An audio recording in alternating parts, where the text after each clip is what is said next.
And we're back. Holy shit. Welcome, gentle audience, long-timers to the Partnership Podcast, where we're going to talk about Trey's Europe cherry popping experience. What? We got back from Europe recently, and we did a podcast episode all about the sickness that Trey caught while there and how we navigated through that and the coming home and his low resiliency last week. But we didn't talk about any of the good stuff. And I feel like we really should talk about the good stuff. Let's talk about the good stuff. Especially our friends. And I just made a post on my social media channel just about how friendships are good for our sex lives because they help us gain further self-definition. They mirror to us the type of sense of self that we have, and that they can be such healthier models of romantic relationship than what most of us got with our parents.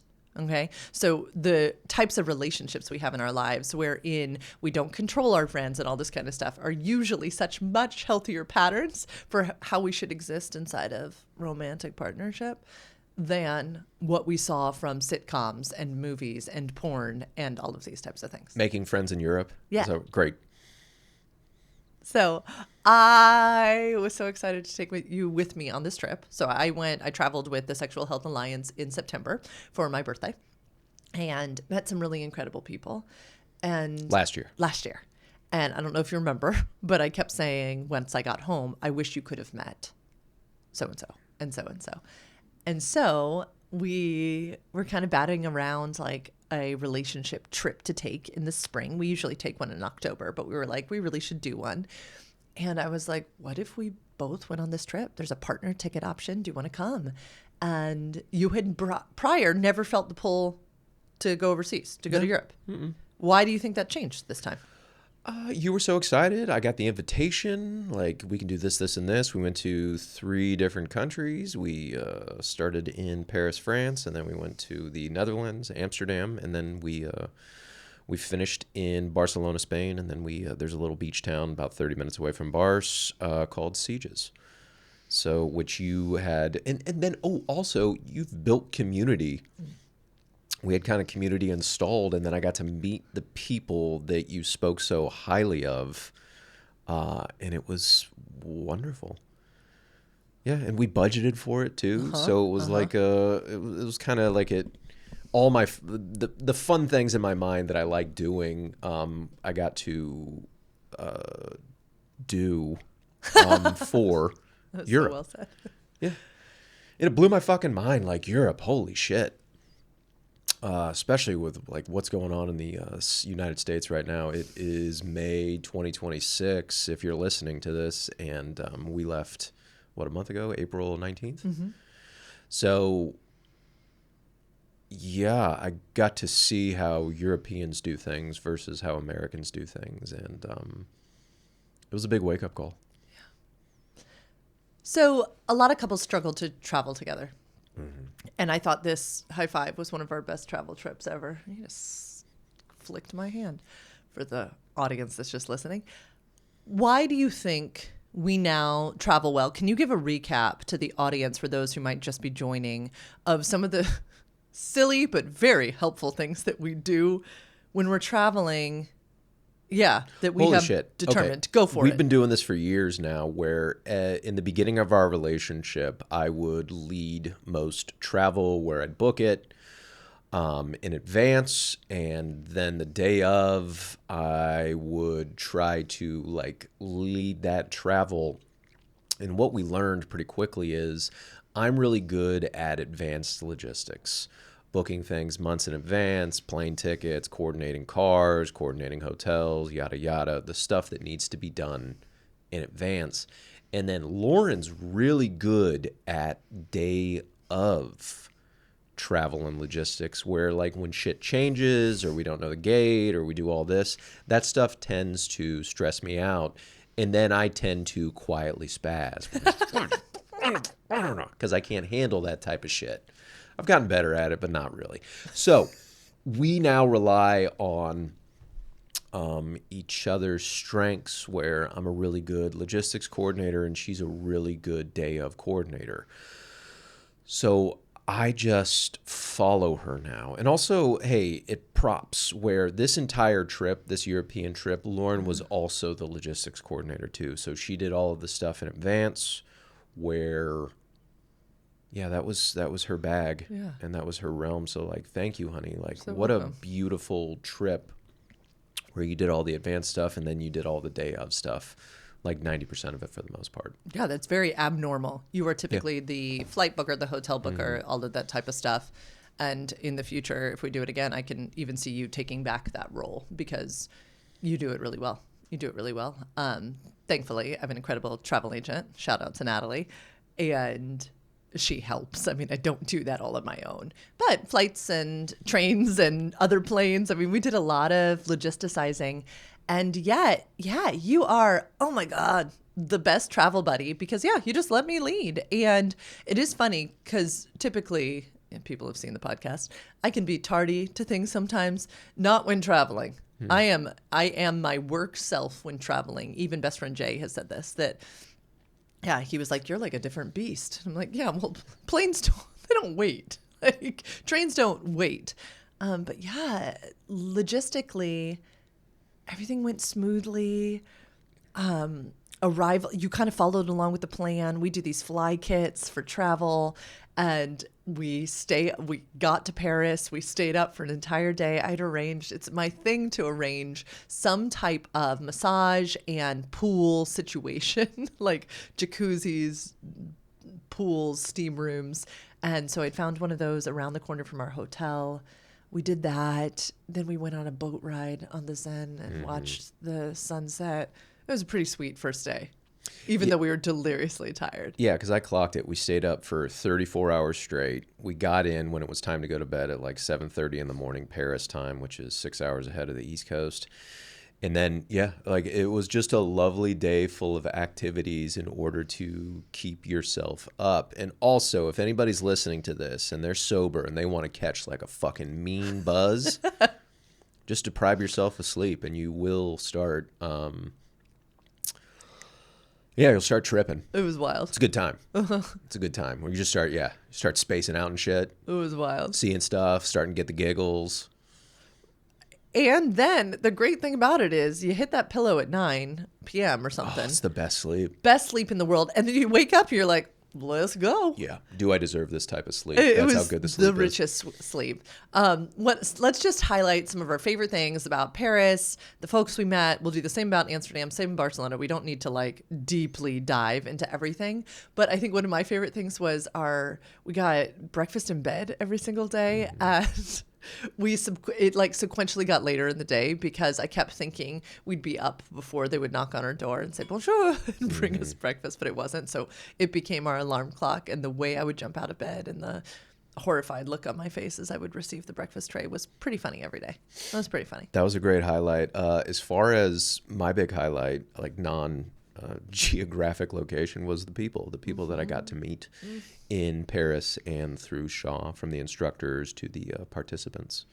So they do a professional and then they do a partnered experience, and I was one of the partners, and it was just the quality of folk, the quality of person I really enjoyed. And then you get to stay in touch through WhatsApp.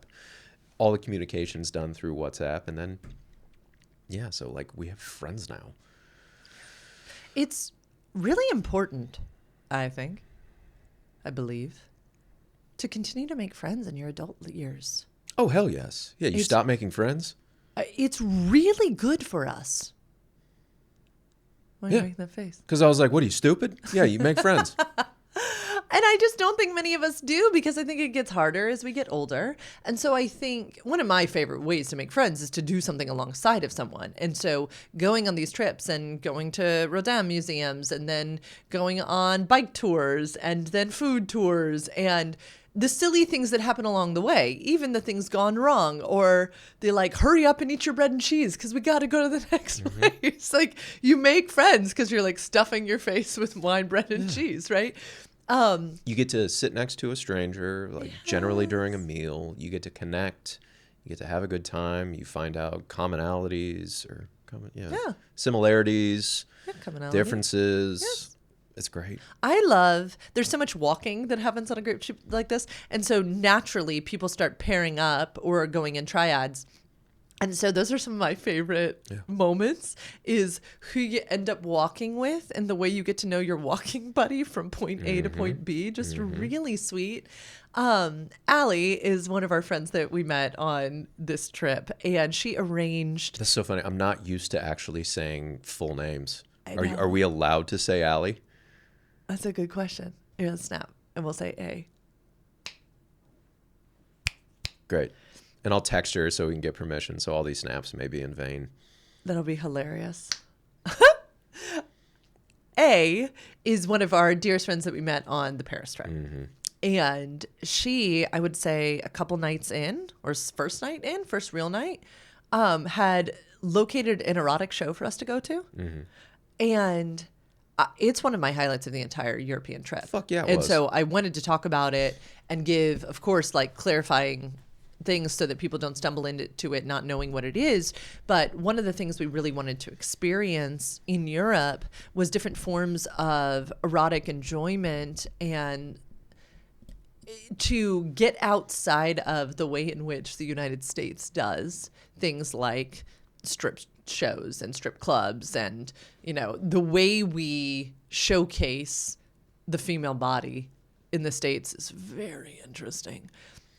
And so, yeah, shout out to A who got it like totally going right away in the beginning. But this incredible show was called Chachette. So if you're on your way to Paris at some point, highly recommend you look them up. Just the neatest little experience. Would you like to talk about it from a male perspective, from a guy who's been to strip clubs? And what was your takeaway? What was beautiful to you? What was different? Hell yeah. So an American strip club is like for a man. It's like for the male gaze. It's money, upsell, back room, private dances, tip, drinks getting brought to you. You can get fucking chicken strips in most strip clubs, which has always been weird to me. There's buffets in most American strip clubs. No, I don't know about most. Anyway, so Chachette is you go down to you pay your ticket, and that allows you access in and out for however long they're open. You go down, you sit down, a single dancer comes down, and what I experienced was performance art, where it was for the performer. So what they did was like a show, was skits. They slowly took their clothes off, and then you got to see the female body. You got to see body hair. You got to see natural body hair. There's minimal, if any, actual like physical touch or interaction with the clients. There's no like throwing out money as you do in an American strip club. It's not about that. So there was for the first two dancers, there was no turn on. Yes, these are beautiful nude women eventually, but this was more theater performance art than it was like get turned on, get hard now as a man. There were music changes, there were lighting changes, there were props. It was something like I've never seen before. And it was fucking great. I'd choose that 10 out of 10 times. That's so beautiful. Yeah, it was like relaxing. Yes. There's no drink service, there's no food service. It is a tiny little intimate setting. And it was great. How did you see it? Because have you ever been into a male Western No. strip club? Hilarious. You ain't I should missing go much. for research, but You truly ain't missing much. yeah. Other than the women, there's some stunning, Oh, yeah. gorgeous, And I personable have- women earning a living. Yeah. Other than that, you ain't missing much. No, I have colleagues who it is their, primary source of Yeah. income, and they adore it. Yeah, yeah. And it is, I love. And I guess not knocking it, but knocking it. Or I think it's you're different. knocking the consumer, right? So it was interesting that I went into this experience with preconceived notions about who goes to these things. Like, this is why travel's so good, is that the whole purpose of these trips for me is to check biases, is to check preconceptions. And so, wow, oh, wow, was it beautiful. Because when we got down into the room, it was very clear that a couple participants, like a couple audience members, had been there for a while. And you can, like Trey said, you can purchase a ticket and you can come and go throughout the entire day. I think entire day. They're open like 6 to midnight or something like that. But you could go get dinner, you could come back, all that kind of stuff. And I immediately went to judgment. Like, oh, these people have been sitting here all day, right? They were completely respectable. Everybody was so respectful of the performers. You went to judgment of who? Of the audience members who were in the room. When I walked in there were a bunch of like older men sitting by themselves, and I was like, what the fuck is this? I did the same thing. Right. Then you watch them be completely respectable. Yeah. No one's groping the performers. No one's being inappropriate. It was just delightful. It was like a celebration of female eroticism. It was women dancing and touching themselves for themselves. It was like, here, come play with me. There was one of our performers who did this whole act with like going to the beach and the lighting changed and she had sunscreen and she was inviting the audience to help put it on her. And again, the touch was always, there was little consent moments. There was one that I asked you about later. Like, did you feel that was consensual? It was lovely. It was so lovely. Highly recommend doing it with your partner. Like, just really neat to be in an erotic space where everyone's like enjoying this eroticism and no one's going cray cray. It was beautiful. It was beautiful. The very last piece was a shibari moment between two women. And for those who don't know, shibari is this ancient art of rope tying as an erotic medium. And one of these people was masterful at shibari rope tying. And so it was a woman-on-woman sex scene. I mean, that was fully erotic and amazing. And what did you think of that one? It was, after leaving it was a turn on in the moment. Then after leaving, I was like, this is so personal. Should I have been watching this? Yeah. It was like getting to watch a sex scene in a movie, but we got to be there in the room. Or it was just getting to watch two people have sex, which I've never experienced. Yeah. So I was like, holy shit. It was beautiful. Yeah, because at the end, one of the women said, like, this is my partner and I love her. And I was like, oh, is this a couple? Huh. Right. And which I assumed it was. I didn't ask for any clarification, but it was like, what is going on? Yeah. And one of the women was just one of the most stunning women I've ever seen in my life, too. She looked like you, shocker. Where I was like, this gorgeous woman, too. Where I was like, holy shit. Yeah. It was beautiful. Like, everything was timed. And so they must have like a flasher, almost like a comedian does, because they wrapped it up and they were like, we need to stop so the other girls can have their moments, but we could have kept going. Did you say flasher? Like a light. Oh, a light. Okay, yeah. A notification. A notification flasher. Not like a flasher who's so yeah. Flasher means a different... I didn't mean it like that. But they wrapped up. And so that was the fourth performance I think we saw. And correct. I think we decided to go at that point. Yeah. It was time. It was so beautiful. It was great. It was time to go. So beautiful. Another highlight was our dear friend M, who I had met in Barcelona, arranged a super fancy dinner at one of the best restaurants in Paris. That was fucking great. I'm going to put it down in the comments, but I cannot remember how to pronounce this restaurant. Le Perus. Oh my God. And it's like where Victor Hugo used to go and eat. It's like windy and there's stairs and there's rooms of all different kinds. And we got to watch the sunset. Yep. Napoleon once used the bathroom there. It was like just that kind of wild place with just an intimate group. Laughter. Some of the best food I've ever had in my life. Em and I had dirty martinis. I mean, it was just... great. Amazing. And then we just wandered around the Fourth and went to a jazz club where they were singing American music. And I mean, it was just magic. So magical. Those little moments just with our friends. Yeah. We got a guided tour through a museum by an incredible gynecologist who happens to love art. Amazing. I mean, just like thing after thing. It was amazing. Then Amsterdam, we're going to do a real quick recap. For those who do not know, we got to Amsterdam on King's Day, which is The day before King's Day. the day before King's Day. So when King's Day started, King's Day starts that night. And King's Day is like their Mardi Gras. Their Mardi Gras, 1.1 million people come to Amsterdam, which is not a big place for King's Day. We had no idea what to expect. We stayed right by the train station, and there's just a sea.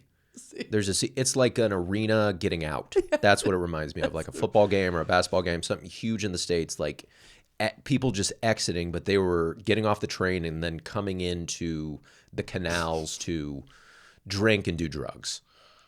It is Mardi Gras. It is like a drinking holiday, which again, love witnessing a culture. Everybody wears orange, like UVA orange. Everyone University is in of orange. Virginia. Thank you. I'm a Virginia girl, so I thought everybody knew what that meant. And everyone wears orange, so it's like a sea of orange. We got out on a boat really early in the day, which actually was lovely. It was great. We were out early. Like 10 o'clock in the morning. And then as a in groups, we were all going to get lunch and stuff like that. And my nervous system is just do. Like I was married to an alcoholic. Being around a ton of drunk people is like just highly triggering to me. So we're choice makers. And when we had been on the boat, I had seen this gorgeous hotel, the Amstel, and was like, I wonder if that hotel has a spa. So I'm just Googling. Sure enough, I find an email address, email them. I'm like, do y'all have day passes? And we happen to be sitting with our dear friends who own Hidden Honey Homes, shout out. And yeah, they are like, wait, can we go with you? She's like, I don't have a bathing suit. I'm like, I have two. So anyway, all of these logistics coming together. Again, day of coordinator. She just can do her shit. So they get back to me. They're like, we absolutely have spaces. Come on over. No one's here. So we go to this spa on the water where it's got a pool and a jacuzzi and a sauna and a cold plunge and a steam room and endless espresso and tea and water and fruit. Have you ever stood next to big windows when a storm is going on? Like really big windows, yes. And then the other side is just a raging, windy, wet, cold storm. That's what it was like. It was great. Trey would go out on the balcony or the patio with his espresso and in his a robe, in a white robe, and then just drunk people on boats. Literally thousands of drunk people on boats with music blaring. They would catch like a glimpse of me, and I was the only guy they were going to see in a white robe in a spa. Like that day, I saw thousands of you. You'd see one of me. So who's a celebrity then? So I got my little. Trey was like, I got my little celebrity. It moment. is happy space, which as a partner too, I think when you've gotten yourself out, it's like putting on your oxygen mask. Great. So I'm like inside journaling, reading, taking a minute. And then your partner's out there having the time of his life. I was like, this is a highlight. I'd spend 5 minutes in there, then I go get in the fucking sauna. It was great. Then the cold plunge. It was fantastic. 10 minutes, babe, or 5 minutes. It was magical.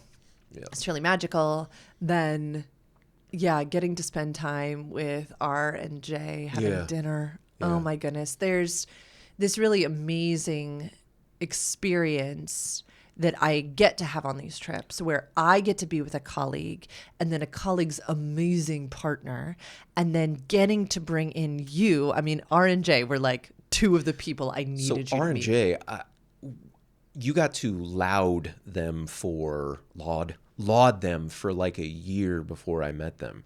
So actually getting to like meet and hug these people was like, oh, I'm home.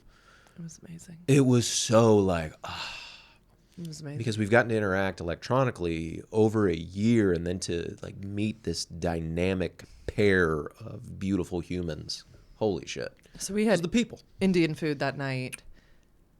And I think I told them, like, I could just go home after this. I mean, we had the most beautiful, raw, joyous conversation for hours at this little Indian restaurant. It was magical. It was magical. It reminds me of football where a coach in my early days of building football teams was like, you can have all this fancy shit. You can have all these recruiting tools. You can have these weight rooms, these locker rooms, these fields. It comes down to people. You need people on the sidelines, and then you need people making plays on the field. You need really, really good, talented humans. So it comes down to the people. You can have all this shit. Who the fuck cares? What's the quality of the person? And so with this trip, we got to meet very high quality people, which I am forever grateful for. I think we should wrap up there and then maybe do a part 2 next time where we talk about Barcelona and any other things, because Barcelona right back to it. It was the people. Yeah. Like, you have a Barcelona community, and then I got to be introduced to the community, and like, how impressive. Like, W, the ringleader of Barcelona, the ultimate connector of like, these are my friends, this is my friends, and like W getting to introduce us to her people. Yeah. Like, holy shit. Like, holy shit, what a gift. Holy shit. Like, she's a super connector, that person. I mean, it was funny even when I was there in September, where I'd tell someone that I had met W, and they'd be like, oh yeah, I know her. I know and I was W. like, what? Yeah. But turns out she's just that fabulous. Yeah, she's really fucking funny too. And I think the coolest part was W's partner D is in the comedy scene, which is your favorite thing on earth. And so we got to do a ton of comedy in Barcelona, which is just so joyous. Okay, before we go, I was walking with W because we were doing the group walk, and then like, you trade people. So me and W were talking, and I made a comment at like, oh, these balconies up here are so stunning. And she goes, oh yeah, those ones? Yeah, Gaudi did those. And I go, really? Gaudi's the famous Spanish architect. And I go, really? And she goes, no. And I think about that every day. There we go. I just think it was necessary. Maybe we don't need to do a follow-up. I think the stories will be peppered in there forever. We talked about the sickness. We didn't talk about everything before. But Justin Lee Miller and Heather of Sexual Health Alliance do such a good job with these trips. And it's the people. It's the people that they draw. And I just am endlessly thankful for the relationships that we made and the humans we got to meet. And we could go on and on and on about all the humans, but it was really special. It was really special. But thanks for coming to this European recap. Take what you like, leave the rest. These are our opinions only. You have a right to informed decision making and self-determination. Please be sure to like, subscribe, share, all that kind of good stuff. If you ever want to chat more with me about working together with me, go to sexedforyou.com/free consult and we can chat. Have a great rest of your day, y'all. Bye-bye.